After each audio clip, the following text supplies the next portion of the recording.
Hi, I'm Bobby Thompson with Checkmate Brazilian Jiu-Jitsu, and I'm going to demonstrate the Gracie pass. So before we start, we want base posture control.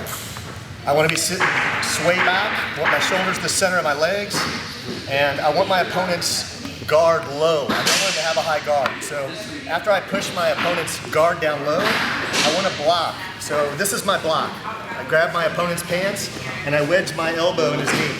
Like this, he can't regain his guard. I can block, since he's got his feet locked, this will keep his guard low. The next thing I want to do is defend against the choke, and that's the beauty of the Gracie pass. 90% of the time, my opponent's going to be looking for a choke, so I'm going to block one arm with a shadowing hand, and I'm not going to use my thumb. It's going to be this type of block. Once I'm blocking this arm, and throughout my pass, my hand's going to defend this arm wherever he tries to go. He's going to try to go under, he's going to try to go around, this is going to defend. Now, I'm going to step up my leg in a fashion that drags him backwards. So as I step this up, you'll notice there's a pull. That creates a small hole. And also notice the V of my leg. My leg's not like this, okay? This is the correct posture. Now, this always creates a small hole. This hole, smack the mat.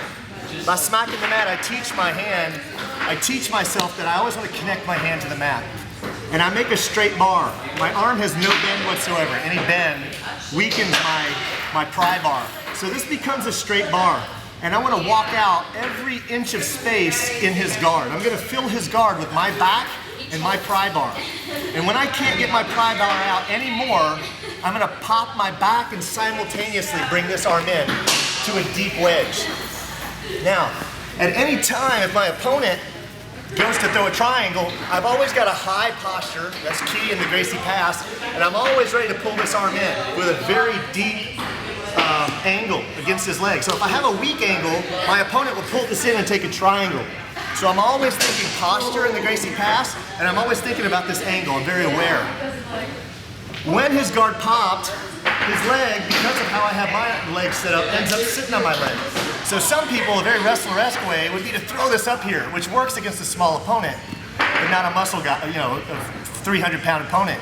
So what I'm going to do is just use my knee as a block to lower my shoulder. Now I'm going to bring this arm across, and I'm going to grab the back of my hand. Very important that I grab the back. Now I'm going to take my knee to the ground, close the space, and remove any additional space. I want my opponent sitting in my lap. Next thing I'm going to do is climb what we call climb the rope. The rope being his lapel. I'm going to feed the lapel to this hand. I'm always going to be concerned about this angle here. He still can attack the triangle at any time. Now the other arm is thumb in, and I begin climbing the rope, okay? As I climb this rope, my goal is to get this hand to here, and I want to do it inch by inch. I never want to go hand over hand because that opens up a triangle, right? So always keep this hand behind, always be concerned about my angle. As I climb this, there's going to come a point in time when even going inch by inch and not going over hand, this would eventually pop out. So I have to start stacking as I do this. It's important that my opponent answer the phone, or else I'm just going to finish with a choke, okay? But he is going to answer the phone, and I'm going to get this nice and deep, and I'm going to have him stacked up. And I want his knee in his face. The longer I hang out here, the easier it is for me to pass. I want to make it as uncomfortable as I can. When I'm ready, I'm going to hop 90 degrees and use my chest to roll his leg out of the way.